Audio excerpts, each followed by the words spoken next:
It's striking how little we know about Jesus' life on earth between the events surrounding the celebration of his birth and the beginning of his public ministry.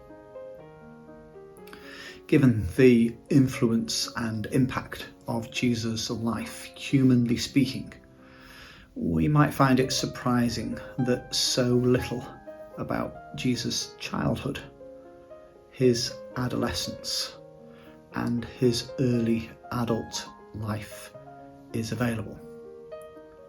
Unless, of course, we realise that this was precisely how God had planned it. The Gospel of Luke captures 3 decades of the most important life in the history of the world in remarkably simple terms.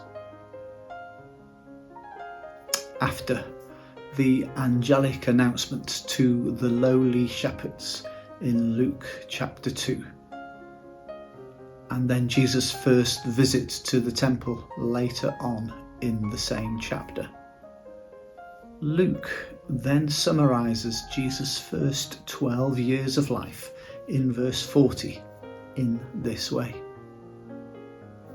The child grew and became strong, filled with wisdom, and the favour of God was upon him.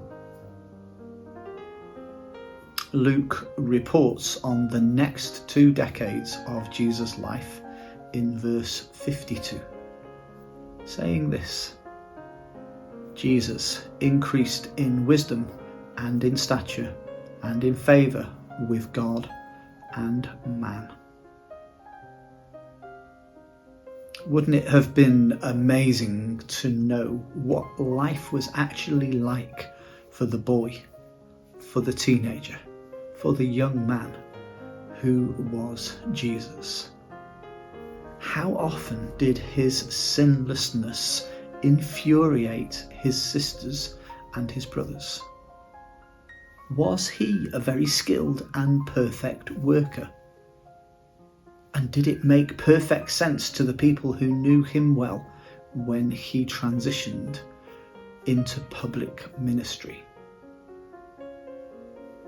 It would be very easy for us to speculate and formulate our own ideas. But then I think we would miss something very, very powerful, something important. And that is that God has something to teach us in these few details. That God would send his own Son to live and mature and work in relative obscurity for nearly 30 years before starting public ministry and gaining recognition. Perhaps that has something to say to us about the dignity of ordinary human life and work and the sanctity of the slow incremental growth and maturing that we should all follow.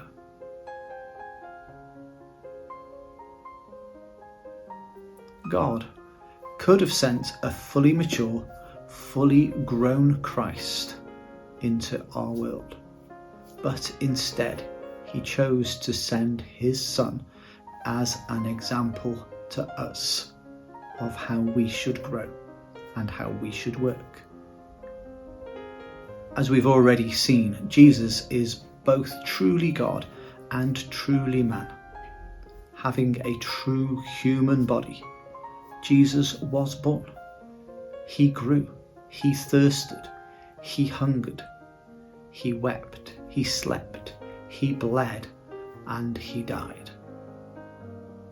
All 4 Gospels give us an account of Jesus' public ministry, and all of them give nearly half of their account to the final week of Jesus' earthly life. But what was the God-man doing during most of his early life? What did he do for 3 decades between the celebration of his birth and his unforgettable ministry? I think he walked the ordinary, the unglamorous path of basic human existence.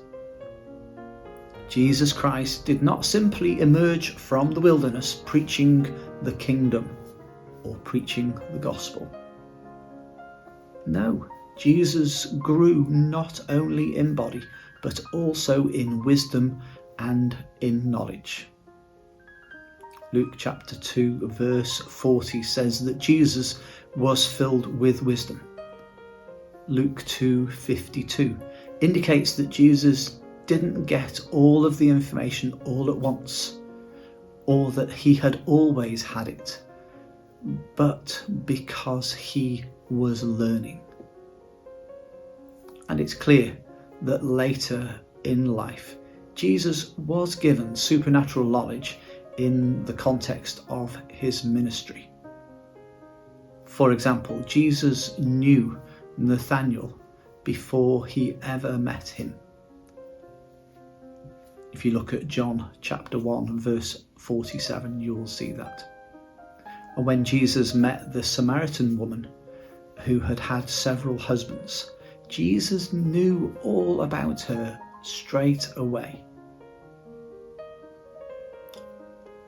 It's true that Jesus learned from the scriptures, probably from his parents, from his community in which he lived, and also in the power of the Holy Spirit. And he increased in wisdom by careful observation of the world around him. Finally, we are told Jesus increased in favour with God and man. And this reference is probably a deliberate echo of the words of 1 Samuel chapter 2 verse 26, which says this: "Now the boy Samuel continued to grow both in stature and in favour with the Lord and also with man." I believe that these verses also serve as an important observation that true human growth is not just towards God at the expense of our fellow human beings. And development in concern and compassion for others should not serve as a distraction from God. The first commandment in the Old Testament that we are given is to love God. And the second command is like it: love your neighbour as yourself. If we are to grow as mature followers of Jesus, then our growth should not be one-dimensional. It should be towards a love for God and a love for our fellow human beings. Just like Jesus, we need to take our time in maturing and in growing in love, in wisdom, in knowledge.